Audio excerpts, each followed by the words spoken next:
بسم اللہ الرحمن الرحیم ثم اورد المصنف دلیلا علی ما هو المختار عنده. پھر اس کے بعد اپنے وعدے کے مطابق مصنف علیہ الرحمہ نے اپنے مختار مذہب پر دلیل پیش کی. پہلے ہی یہ بات آئی تھی کہ احناف کی دلیل کیا ہے اس سلسلے میں، اپنی دلیل کیا ہے. تو کہتا آئے گا بعد میں، یہاں سے اپنے مذہب کی دلیل کا بیان ہے. پھر مصنف علیہ الرحمہ نے اپنے مذہب مختار کی یہاں سے دلیل پیش کی ہے. چنانچہ انہوں نے فرمایا لِأَنَّ صِيغَةَ الْأَمْرِ مُخْتَصَرَةٌ مِنْ طَلَبِ الْفِعْلِ بِالْمَصْدَرِ الَّذِي هُوَ فَرْضٌ. یہ دلیل پوری ہو گئی.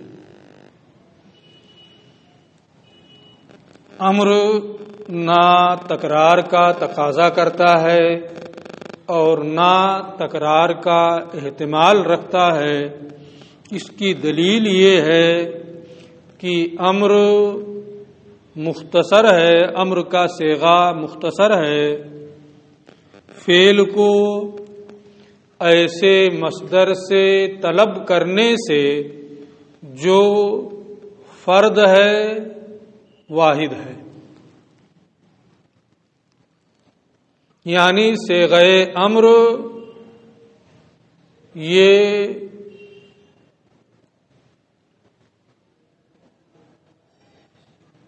فعل کے ذریعے سے فعل کو طلب کرنا ہوتا ہے مصدر کے ذریعے سے. اصل کیا ہے اس میں؟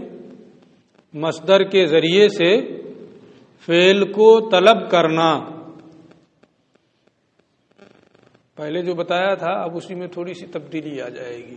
جیسے اضرب ہے تو یہ مختصر ہے اطلب منک الضربہ سے. اطلب منک الضربہ. صلو ہے اطلب منک الصلاۃ.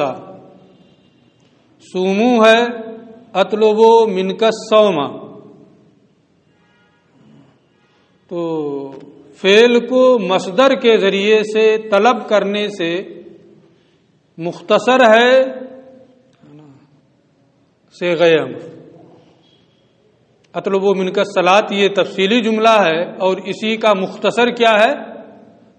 صلو. اور مصدر جو ہوتا ہے وہ واحد ہوتا ہے. تو جب وہ واحد ہوتا ہے تو اس میں وحدت کا معنی ملحوظ ہوگا، وحدت کے معنی کی رعایت ہوگی. اب وحدت کی دو صورتیں ہوتی ہیں، ایک واحد حقیقی اور ایک واحد حکمی. تو اس مصدر سے چونکہ مصدر ہے اور وہ واحد ہے، واحد میں وحدت کے معنی کا لحاظ ہوتا ہے، لہذا فرد حقیقی تو اس میں یقینی ہے اور فرد حکمی جو ہے اس کا بھی اس کے اندر احتمال رہے گا، نیت سے وہ بھی ثابت ہو جائے گا. تو اس وجہ سے امر تکرار کا احتمال نہیں رکھتا ہے. اگر تکرار کا احتمال رکھے گا تو اس میں وحدت کے معنی کی رعایت نہیں ہو پائے گی. تکرار کا تقاضا کرے گا تو اس میں وحدت کے معنی کی رعایت نہیں ہو پائے گی. لفظ آپ واحد بولیں گے اور معنی لیں گے جمع کا، یہ نہیں ہو سکتا. اس لیے امر نہ مقتضی تکرار ہے اور نہ محتمل تکرار ہے.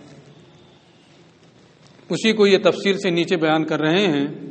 اے یعنی انما لا یقتضی الامر التکرار، امر تکرار کا تقاضا نہیں کرتا ہے اور نہ ہی تکرار کا احتمال رکھتا ہے. لأنہ مختصر من طلب الفعل بالمصدر، کیونکہ امر مصدر کے ذریعے طلب فعل سے مختصر ہے، مصدر کے ذریعے فعل کو طلب کرنے سے مختصر ہے. فقولوں کا لہذا تمہارا کہنا اضرب مختصر من اطلب منک الضربہ سے، یہ اطلب منک الضربہ سے مختصر ہے، اور صلو اطلب منک الصلاۃ سے مختصر ہے. تلقی افعالی فعل الطلاق کا مختصر ہے. تفصیلی جملہ افعالی فعل الطلاق ہے اور تلقی یہ کیا ہے؟ اسی کا مختصر جملہ ہے. والمصدر المختصر منہ، صیغہ امر کا جس مصدر سے اختصار کیا گیا ہے، والمصدر وہ مصدر جو مختصر منہ ہے، جس سے اختصار کیا گیا ہے. مختصر کیا ہے؟ صیغہ امر، اور اختصار کس سے کیا گیا ہے؟ مصدر سے. تو مصدر کیا ہوا؟ مختصر منہ، اور صیغہ امر کیا ہوا؟ مختصر ہوا. والمصدر المختصر منہ فرد، اور مصدر جس سے اختصار کیا گیا ہے وہ فرد ہے. لا يحتمل العدد، اس میں عدد کا احتمال نہیں ہے، اور جب عدد کا احتمال نہیں ہے تو وہ مقتضی تکرار بھی نہیں ہوگا. آگے یہ کہتے ہیں وکیف یحتمل، اور کیوں کر وہ مقتضی تکرار یا عدد کا احتمال رکھے گا؟ ہو ہی نہیں سکتا ہے کہ وہ عدد کا احتمال رکھے. کیوں؟ وکیف یحتمل، اور عدد کا احتمال وہ کیوں کر رکھ سکتا ہے؟ ومان التوحد مرعی فی الفاظ الہدان، حالانکہ واحد الفاظ میں وحدت کے معنی کی رعایت ہوتی ہے، وحدت کے معنی کا لحاظ ہوتا ہے.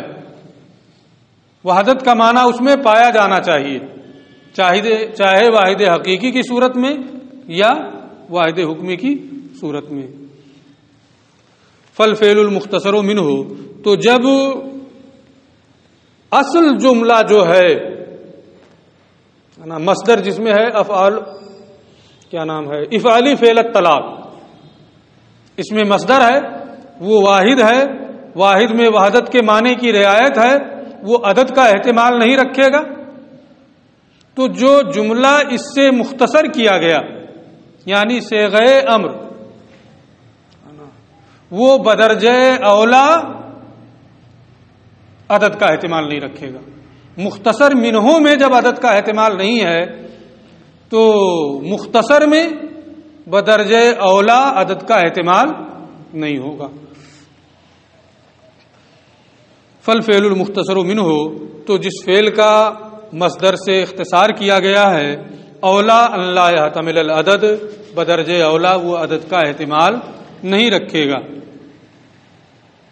وبہذا القدر تمت دلیل علی الاصل الکلی، ضابطۂ کلی کے بارے میں دلیل یہاں پوری ہو گئی، ان کی بات یہاں پوری ہو گئی کہ امر مقتضی تکرار نہیں ہے، عدد کا احتمال نہیں رکھتا ہے. کیوں نہیں رکھتا ہے؟ کیونکہ یہ مصدر سے مختصر ہے اور مصدر واحد ہے، واحد میں وحدت کے معنی کا لحاظ ہوتا ہے. عدد یہ واحد نہیں، اعداد 2 3 4 5 6 7 یہ سب کیا ہیں؟ واحد حقیقی اور واحد حکمی نہیں ہے. اس لیے مصدر میں ان کا احتمال نہیں ہوگا، اور صیغہ امر اسی مصدر سے مختصر ہے، لہذا اس میں بدرجہ اولا عدد کا احتمال نہیں ہوگا. اس کے بعد یہ تلقی والے مسئلے کا جواب دے رہے ہیں. ثم قولہ، پھر انہوں نے ان کا یہ کہنا وذالک بالفردیت والجنسیت، وحدت کے معنی کا لحاظ کبھی فرد حقیقی کے ذریعے ہوگا اور کبھی جنس کے ذریعے یعنی فرد حکمی کے ذریعے سے ہوگا. والمثنى بمعزل عنہما، اور تثنیہ تو فرد حقیقی اور فرد حکمی دونوں سے الگ تھلگ ہے، لہذا تثنیہ کا احتمال تلقی نفس کے میں نہیں رہے گا، کیونکہ وہ عدد محض ہے، ایک جو ہے وہ فرد حقیقی ہے اور تلقی نفس کے میں 3 طلاق یہ فرد حکمی ہے، لہذا جنس کا بھی اس میں احتمال ہے اور فرد حقیقی کا بھی احتمال ہے۔ تثنیہ جو ہے وہ ان دونوں سے الگ ہے، اس کا بالکل احتمال نہیں ہے۔ یہ بیان للمثال المختص، یہ کہتے ہیں یہ ایک خاص مثال کا بیان ہے۔ کیا مطلب؟ یعنی شوہر کے قول طلقی نفسکے، یہ جملہ بھی افعالی فعل الطلاق سے مختصر ہے۔ الطلاق مصدر ہے، مصدر واحد ہوتا ہے، وحدت کے معنی کا لحاظ ہوگا۔ اب واحد حقیقی تو متیقن ہے، اور طلقی نفسکے میں واحد حکمی معلوم ہے۔ زیادہ سے زیادہ طلاق کتنی ہو سکتی ہے؟ 3، تو واحد حکمی اس میں معلوم ہے، اس لیے 3 کا بھی اس کے اندر احتمال ہے۔ اگر شوہر نیت کرے گا اور عورت 3 طلاقیں دے تو ہو سکتا ہے۔ لأن الطلاق هو الذي يتصف بالجنسیت، اس لیے کہ طلاق جنسیت سے متصف ہوتا ہے، اس کا فرد حکمی جو ہے وہ معلوم ہے۔ والفرد الحکمی، جنسیت اور فرد حکمی سے طلاق متصف ہوتا ہے۔ ومعزلیت المثنى، اور تثنیہ اس سے الگ تھلگ ہے، یعنی جنس اور فرد حکمی ہے نا، یا جنس وہی ایک ہی چیز ہے نا، فرد حکمی کہیں یا جنس کہیں۔ لأن الطلاق هو الذي يتصف بالجنسیت والفرد الحکمی ومعزلیت المثنى، کیونکہ طلاق جنسیت اور فرد حکمی سے متصف ہوتا ہے اور تثنیہ سے الگ رہتا ہے۔ تو یہ تو تلقی نفسکے میں ہے کہ اس کا فرد حکمی معلوم ہے کہ زیادہ سے زیادہ شوہر اپنی بیوی کو 3 طلاق دے سکتا ہے، اس لیے ایک تو متیقن ہے اور 3 کا احتمال ہے کہ وہ نیت کرے گا تو 3 بھی وہ دے سکتی ہے۔ لیکن دوسرے اوامر کیا اس میں بھی فرد حکمی معلوم ہے؟ اللہ کی جانب سے حکم ہوا صلو، نماز پڑھو، ایک تو پڑھے گا ہے نا، فرد حکمی ایک ہے وہ تو معلوم ہے، لیکن زندگی میں کتنی نمازیں وہ پڑھے گا معلوم ہے؟ فرد حکمی کا علم نہیں ہے۔ روزہ رکھو، فرد حکمی کیا ہے؟ زندگی میں کتنے روزے رکھے گا معلوم ہے؟ حج کرو تو وہاں تو تکرار ہے ہی نہیں کسی کے نزدیک۔ زکوٰۃ دو، ہر سال زکوٰۃ دینا ہے، کتنی زکوٰۃ دے گا عمر میں؟ فرد حکمی معلوم ہے۔ تو جہاں فرد حکمی معلوم ہے، اسی کو یہاں بیان کرنا ہے انہیں کہ جہاں فرد حکمی معلوم ہے وہاں تو فرد حقیقی رہے گا ہی اور فرد حکمی کا احتمال رہے گا، لیکن جہاں فرد حکمی معلوم ہی نہیں ہے، کتنی نمازیں زندگی میں پڑھے گا، کتنے روزے رکھے گا، کتنی زکوٰۃ دے گا، وہاں اس کا احتمال بھی نہیں رہے گا،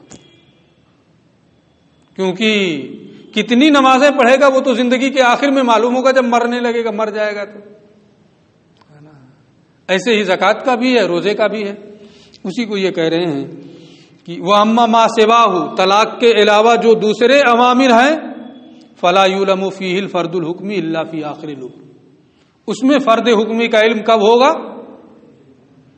زندگی کے آخری لمحے میں، لہذا دوسرے اوامر میں فرد حکمی بھی نہیں پایا جائے گا۔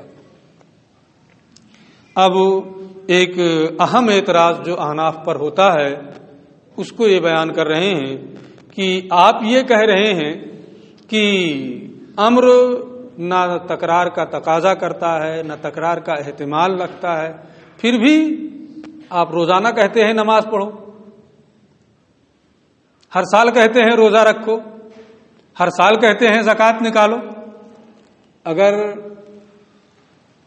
وہ مقتضی تکرار نہیں ہے، تکرار کا احتمال نہیں رکھتا ہے، پھر روزانہ نماز پڑھنے کے لیے کہنا، ہر سال روزہ کے لیے کہنا، ہر سال زکوٰۃ کے لیے کہنا، یہ کیوں؟ عبادتیں تو مقرر ہو رہی ہیں، اور یہ اس بات کی دلیل ہے کہ امر تکرار کا تقاضا کرتا ہے۔ اس کا یہ جواب دے رہے ہیں وما تکرر من العبادات، اور جو عبادتیں مقرر ہو رہی ہیں فباسبابها، تو یہ اسباب عبادت کی وجہ سے مقرر ہو رہی ہیں۔ اسباب چونکہ بار بار آ رہے ہیں، سبب بار بار پایا جا رہا ہے، اس لیے عبادتیں بھی بار بار واجب ہو رہی ہیں۔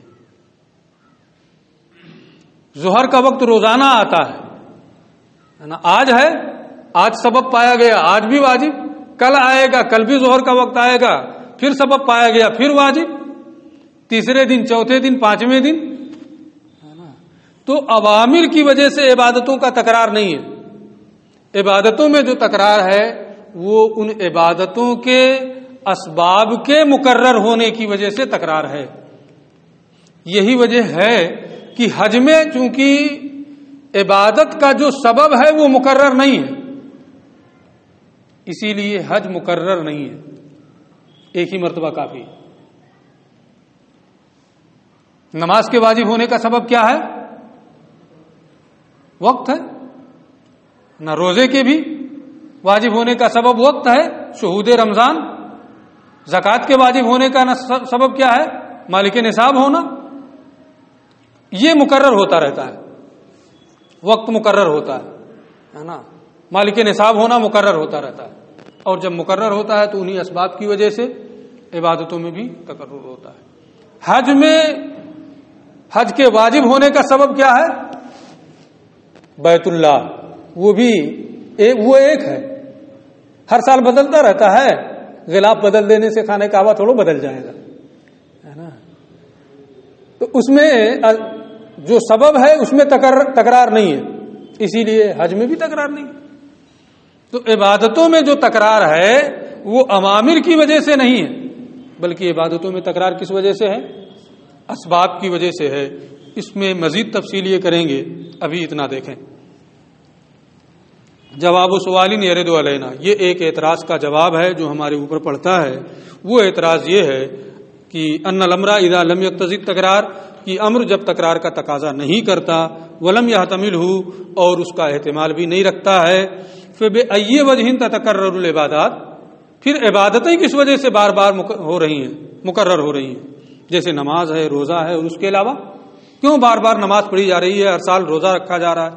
فیقول، اس کے جواب میں انہوں نے کہا انما تکرر من العبادات لیس بالاوامر، جو عبادتیں مقرر ہو رہی ہیں یہ اوامر کی وجہ سے مقرر نہیں ہو رہی ہیں، بل بالاسباب، بلکہ اسباب کی وجہ سے مقرر ہو رہی ہیں۔ لأن تکرار السبب یدل علی تکرار المسبب، کیونکہ سبب کا بار بار آنا یہ بار بار مسبب کے کرنے پر دلالت کرتا ہے۔ جب جب سبب پایا جائے گا مسبب ہوگا، ہے نا؟ تو لأن تکرار السبب ہے، اس لیے کہ سبب کا تکرار یہ مسبب کے تکرار پر دلالت کرتا ہے۔ فأیانا وجد الوقت وجب الصلاۃ، تو جب جب وقت پایا جائے گا نماز واجب ہوگی۔ ومتی یاتی رمضان، جب جب رمضان آئے گا روزہ واجب ہوگا۔ ومہما قدر علی ملک المال، اور جب بھی مالک نصاب ہوگا زکوٰۃ واجب ہوگی۔ ولہذا یہی وجہ ہے لم یجب الحج فی العمر الا مرہ، کہ حج زندگی میں صرف ایک مرتبہ واجب ہے۔ کیوں؟ لأن البیت واحد لا تکرار فیہ، کیونکہ وہاں جو حج کے واجب ہونے کا سبب ہے وہ ایک ہے، اس میں تکرار نہیں ہے، اور جب سبب میں تکرار نہیں ہے تو بار بار اس کو کرنا بھی نہیں۔ لأن البیت واحد لا تکرار فیہ، اس لیے کہ گھر ایک ہے، اس میں تکرار نہیں، اس لیے زندگی میں صرف ایک مرتبہ حج کرنا یہ فرض ہے۔ اب یہاں ایک اعتراض پھر ہوگا، ہے نا؟ اس کو یہ ذکر کر رہے ہیں کہ بعد میں بھی یہ بحث ممکن ہے کہ آئے، جہاں تک مجھے یاد آ رہا ہے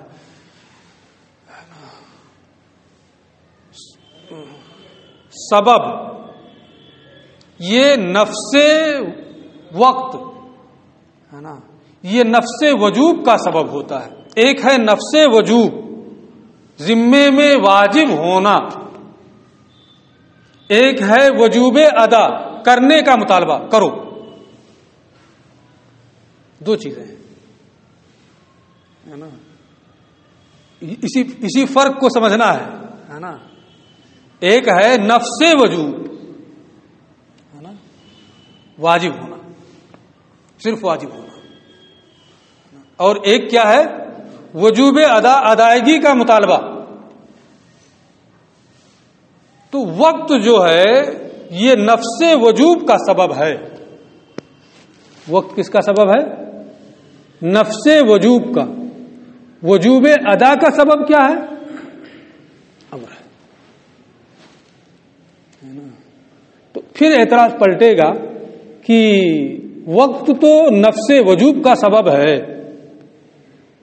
اور وجوب ادا کا سبب امر ہے، لہذا بار بار ادا کا واجب ہونا یہ امر کی وجہ سے ہوگا، اور یہ اسی صورت میں ہوگا جب امر تکرار کا تقاضا کرے.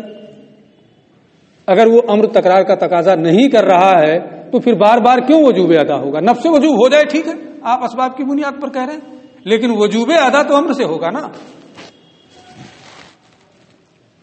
یہ اعتراض پھر یہاں ہوگا، اس کا یہ جواب دے رہے ہیں. ولا یقال، یہاں یہ اعتراض نہ کیا جائے ان الوقت سبب لنفس الوجوب، کہ وقت تو نفس وجوب کا سبب ہے، والامر انما ہوا سبب لوجوب الادا، اور امر یہ وجوب ادا کا سبب ہے. کیوں نہ اعتراض کیا؟ فکیف یکون السبب مغنیا عن الامر، پھر سبب یعنی وقت یہ امر سے بے نیاز کیسے کرے گا؟ دونوں تو الگ الگ ہیں. امر سے وجوب ادا ہے نا، اور وجوب ادا کا سبب امر ہے، تو امر میں بہرحال تکرار پایا جائے گا. اسی کی وجہ سے بار بار عبادتوں کا ادا کرنا واجب ہوگا. لأننا نقول، یہ کہتے ہیں اس لیے کہ ہم اس کا جواب ہے ہمارے پاس. کیا جواب ہے؟ ان عند وجود کل سبب یتکرر الامر تقدیرا من جانب اللہ تعالی. اس کا جواب یہ ہے کہ نفس وجوب تو سبب سے ہو گیا، اور ایک مرتبہ امر سے وجوب ادا یہ پایا گیا، اور پھر جب جب سبب پایا جاتا ہے نفس وجوب کا، جب جب نفس وجوب کا سبب پایا جاتا ہے تو تقدیراً اللہ کی جانب سے، حکماً اللہ کی جانب سے پھر امر ہوتا ہے صلو، نماز پڑھو. عصر کا وقت ہوا، پھر ہوا صلو. جب جب وقت پایا جاتا ہے تو حکماً اللہ کی جانب سے امر ہے نا پایا جاتا ہے. یہ اس لیے نہیں کہ بس ایک امر ہو گیا وہی کافی ہے، اس لیے امر تکرار کا تقاضا نہیں کرتا ہے. نفس وجوب تو وقت سے ہوا، اور جب وقت آیا تو وجوب ادا کے لیے اللہ کی جانب سے اس سبب کے پائے جانے کی وجہ سے، وقت کے پائے جانے کی وجہ سے حکماً امر مقرر ہوتا ہے. تو امر ہی مقرر ہوا ہے نا، امر میں تکرار کا تقاضا نہیں ہوا. لأننا نقول، اس لیے کہ ہم اس کا جواب یہ دیں گے، ان عند وجود کل سبب، ہر سبب کے پائے جانے کے وقت، ظہر کا وقت پایا گیا، عصر کا وقت پایا گیا، مغرب کا وقت پایا گیا، عشاء کا وقت پایا گیا، یتکرر الامر تقدیرا من جانب اللہ، سے گئے امر ہی اللہ کی جانب سے مقرر ہوتا ہے. فکانا تکرار العبادات بتکرر الاوامر المتجددہ حکمن، تو عبادتوں میں جو تکرار ہے یہ حکمن نئے اوامر کے مقرر ہونے سے، یعنی ہر وقت میں ایک نیا امر ہو رہا ہے. تو اس وجہ سے یہ کہنا کہ وجوب ادا تو امر سے ہے اور وہ اسی امر سے ہے جو ایک مرتبہ دے دیا گیا تب تو تکرار کا تقاضا ہو جائے گا. ہم کہتے ہیں نہیں، اس امر کی وجہ سے نہیں ہے، بلکہ جب بھی سبب یعنی وقت پایا جاتا ہے تو حکمن اللہ کی جانب سے اس وقت نیا امر ہوتا ہے. یہ بات یہاں پوری ہو گئی. اس کے بعد یہ کہتے ہیں وعند الشافعی رحمت اور امام شافعی رحمۃ اللہ تعالی علیہ کے نزدیک لما احتملت تکرارا، جب امر احتمال تکرار رکھتا ہے، تملکو تو عورت مالک ہوگی ان تطلق نفسها سنتین، کہ اپنے آپ کو 2 طلاقیں دے جبکہ شوہر اس کی نیت کرے. یعنی احتمال ہے تکرار کا تو ایک کی نیت کچھ بھی نہ کرے یا ایک کی نیت کرے تو ایک دے سکتی ہے، 2 کی نیت کرے گا 2 بھی دے سکتی ہے، 3 کی نیت کرے گا 3 بھی دے سکتی ہے. اس لیے کہ ان کے نزدیک کیا ہے؟ احتمال تکرار ہے. ہمارے نزدیک احتمال تکرار نہیں ہے، اس لیے صرف 3 کی نیت کرے گا 3 دے سکتی ہے، 1 کی نیت کرے یا نہ کرے 1 دے سکتی ہے. بیان لخلاف الشافعی کی اصل کلین، یہ اس اصل کلی میں ضابطۂ کلیہ میں امام شافعی کے اختلاف کا اس طرح سے بیان کرنا ہے کہ وہ مسئلہ مذکورہ میں کے اختلاف کو بھی شامل ہو. یعنی اس کی تفصیل یہ ہے ان عندہ امام شافعی رحمۃ اللہ تعالی علیہ کے نزدیک لما احتمل کل امر تکرارا، جب ہر امر تکرار کا احتمال رکھتا ہے، خواہ وہ شارع کا امر ہو یا غیر شارع کا امر ہو، ہر ایک میں احتمال تکرار ہے. تو تلک المرأۃ تملک المرأۃ فی قولہ طلقی نفسک، تو عورت شوہر کے قول طلقی نفسک میں مالک ہوگی ان تطلق نفسها سنتین، کہ وہ اپنے آپ کو 2 طلاقیں دے لے، اذا نوى الزوج ذلك، جبکہ شوہر نے اس کی نیت کی ہو.